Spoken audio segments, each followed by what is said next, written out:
explosão de propostas de países querendo fazer reserva estratégica. Será que a gente chegou aí na hiperbitcoinização? Será que esse é o gatilho para a hiperbitcoinização? É um ano que promete. A gente não, né? Na verdade, está uma galera aí na expectativa da posse do Trump. Por quê, né? Não por uma questão política, mas sim porque Trump prometeu aí criar uma reserva estratégica de Bitcoin no Tesouro, né, nos caixas dos Estados Unidos. Se isso realmente se concretizar, pode rolar uma cascata de eventos e outros países fazerem o mesmo. Mas o que a gente já está observando desde o final de 2024, do ano passado, é que, na realidade, esse movimento já está acontecendo, né, Carol? Já tem muita especulação rolando de que outros países também estão começando a se mexer nesse sentido, pensando já em criar suas reservas. E vamos falar, então, sobre isso. O que tu está visualizando para esse ano, Carol, de 2025, com relação a esse tema? Boa, Cacá. Depois que o Trump anunciou lá na Bitcoin Conference que os Estados Unidos poderia fazer uma reserva estratégica de Bitcoin, começaram a surgir várias propostas em vários países, inicialmente de políticos locais, não necessariamente dos chefes de Estado, né? Mas alguns pronunciamentos, e isso está se acelerando muito. Eu acho que esse é o objetivo desse podcast agora, trazer um panorama geral do que está acontecendo, ter um pouco de senso crítico e ver quais são as forças a favor, quais são as forças contrárias e, enfim, o quanto isso, que é uma narrativa da galera que não gosta do Bitcoin, o quanto isso centraliza o Bitcoin. Eu acho que a gente pode passar por todos esses pontos sem dar spoilers. E eu tenho aqui várias notícias, então, abertas aqui em milhares de abas no meu computador, como sempre, de várias propostas de reservas de Bitcoin, umas foram para frente, outras não, mas só para a galera ver o quanto em 3, 4 meses pipocou esse assunto na geopolítica. E para mim, e a gente falou isso no final do ano passado, o quão eu imaginava que isso ia demorar, sabe? Eu achei que ia demorar 10, 20 anos para isso começar a acontecer, e não, no Bitcoin é tudo mais rápido do que a gente imagina, né? A gente sempre acha que vai ter tempo de acumular, e quando vê, as pessoas despertam para algum fator do Bitcoin em algum ponto, e as coisas se aceleram muito.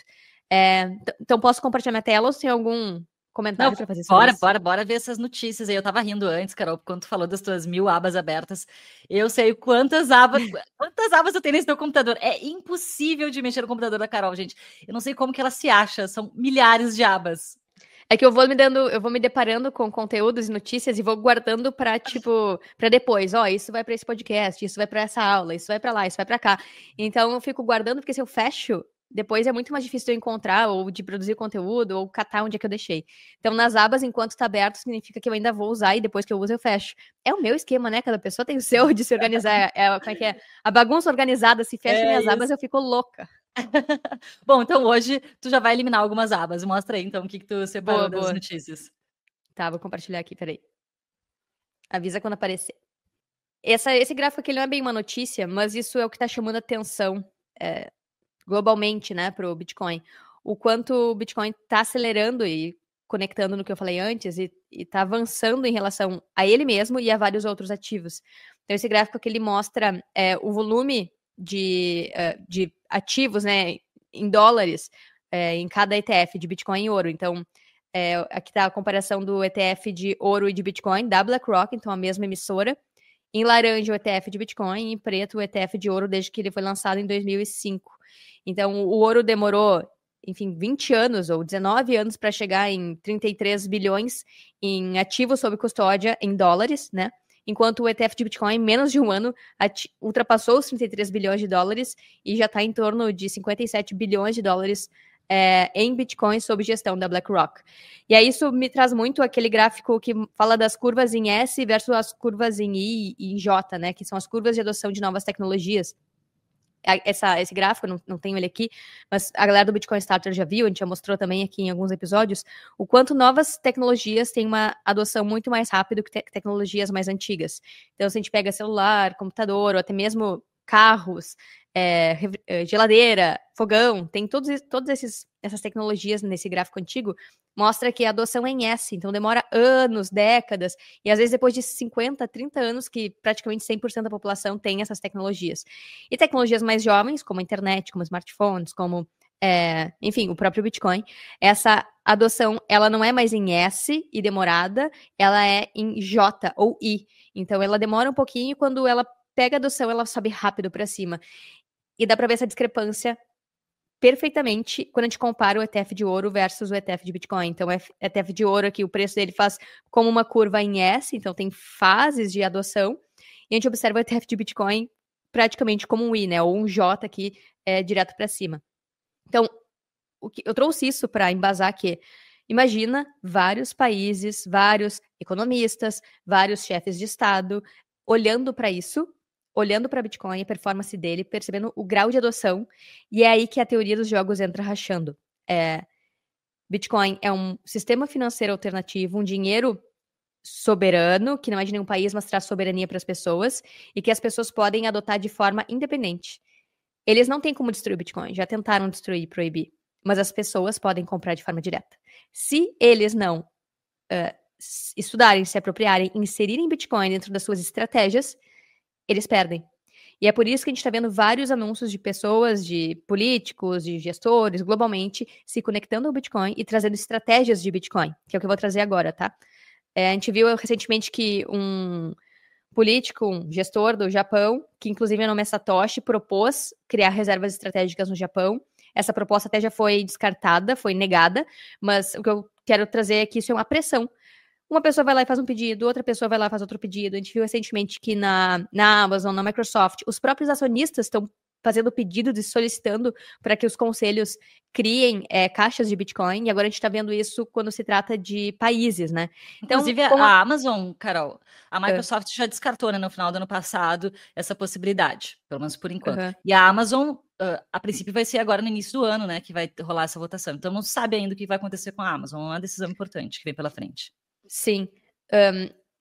Só que isso também cria um precedente, né? Se Bitcoin tende a continuar se valorizando e a Microsoft negou esse pedido, e o Japão negou esse pedido, né, para ter Bitcoin em suas caixas, conforme o tempo foi passando, ele vai valorizando, essas decisões começam a ser revistas e começam a ser cobradas, porque as pessoas começam a pensar, nossa, vocês tiveram a chance de comprar lá em dezembro de 2024, por que não compraram? Mesma coisa para a Microsoft, mesma coisa para vários países. Aí vem a Tailândia, outro político lá fazendo proposta de inserir Bitcoin nos caixas da Tailândia. Na Europa, uma líder do parlamento, através desse vídeo aqui dela se apresentando para o parlamento europeu, solicitando que a Europa criasse uma reserva estratégica de Bitcoin e negasse o euro digital. Não rolou, né, o conselho ali europeu negou, não apoiou essa proposta. A gente está vendo agora no Chile 2 políticos também de esquerda, não só de direita, porque muitas pessoas vinculam Bitcoin à direita, mas aqui a gente está vendo o Bitcoin sendo conectado a estratégias políticas da esquerda no Chile, solicitando uma reserva estratégica de Bitcoin. Rolou também um rumor de que a China também estaria criando ou já tendo uma reserva estratégica, mas isso ainda não se confirmou. Até a própria Forbes noticiou isso, né? Vazamento revela que a China está realmente querendo fazer uma reserva estratégica de Bitcoin e isso pode explodir o preço. Então, por enquanto, isso é especulação e também guerras de narrativa para correr à frente dos Estados Unidos, que já, enfim, quando o Trump, antes de se eleger, ele já anunciou que criaria uma reserva estratégica de Bitcoin, né? O próprio Milley, isso está sendo considerado de aprovar a livre circulação de moedas, que Bitcoin seja permitido transacionar como dinheiro, e olha que loucura, porque na maioria dos países globalmente, Bitcoin é considerado um bem, uma propriedade, como um imóvel, né, mas não um dinheiro, porque daí dinheiro não tem imposto sobre ganhos de capital, não teria, né, mas aqui na Argentina, se isso for aprovado, isso pode acontecer. Enfim, agora eu já vou entrar em outro assunto, que é El Salvador, mas o que eu queria trazer é que, olha quantos países, Cacá, estão, deixa eu tirar aqui da tela, estão debatendo, discutindo, inserir Bitcoin nos seus caixas. E faltou, inclusive, o Brasil aí também teve, foi um deputado, não convém trazer nomes aqui, mas teve algum político aqui no Brasil também que fez essa proposta do Brasil incluir Bitcoin como uma reserva estratégica. Total. E isso a gente começa a perceber que é um movimento não só real de tentar inserir, né, Bitcoin nas políticas monetárias, mas também uma estratégia de publicidade, para trazer visibilidade para quem propõe, né? Porque a gente tem observado ao longo do tempo o quão o assunto Bitcoin é poderoso na internet, nas redes sociais, que vários anúncios começam a ser feitos conectados ao Bitcoin só para que as pessoas compartilhem. é extremamente viral conteúdo sobre Bitcoin. Então, alguns políticos podem estar usando isso só para viralizar o seu nome, as suas propostas. E vamos ver se realmente eles vão criar uma proposta de inserir Bitcoin nos caixas e não fazer aquela salada de frutas, que é o que foi a proposta aqui no Brasil, de criptomoedas e blockchain e Bitcoin no meio. Não, Bitcoin não é a mesma coisa que criptomoedas. A blockchain Bitcoin é a única que é descentralizada. E fazer essa mistureba e dizer que está propondo uma reserva estratégica de Bitcoin não é verdade. Está propondo botar qualquer moeda ali. Inclusive, se o político resolver imprimir um token, pode fazer passar isso, sabe? Então tem que ver como que vão ser descritas, estruturadas essas propostas. Eu acho que essa é uma parte bem importante desse processo todo, né? Que no Brasil foi no meio de criptomoedas. O Trump, ele fala Bitcoin e criptos. Então ele tá diferenciando um pouco, muito orientado ali pelo o David Bailey lá da Bitcoin Magazine, que tá apoiando ali o Trump. Então é importante que exista alguma diferenciação. Na verdade, o único país que é Bitcoin only, não fala cripto, é El Salvador. Todo o resto mistura tudo. Mas, do meu ponto de vista, a gente sempre tem que ficar de olho e observando esses movimentos, né? Porque eu praticamente não confio em político. Então, apesar de El Salvador ser Bitcoin only, daqui a pouco isso pode mudar. Daqui a pouco o Bukele vem com uma nova ideia e surpreende, porque mata seus heróis. A gente já viu inúmeras vezes isso acontecer ao longo da história do Bitcoin, da galera pensar, esse cara é Bitcoiner, essa pessoa é Bitcoiner, e daqui a pouco vem uma notícia que dá um banho de água fria em todo mundo.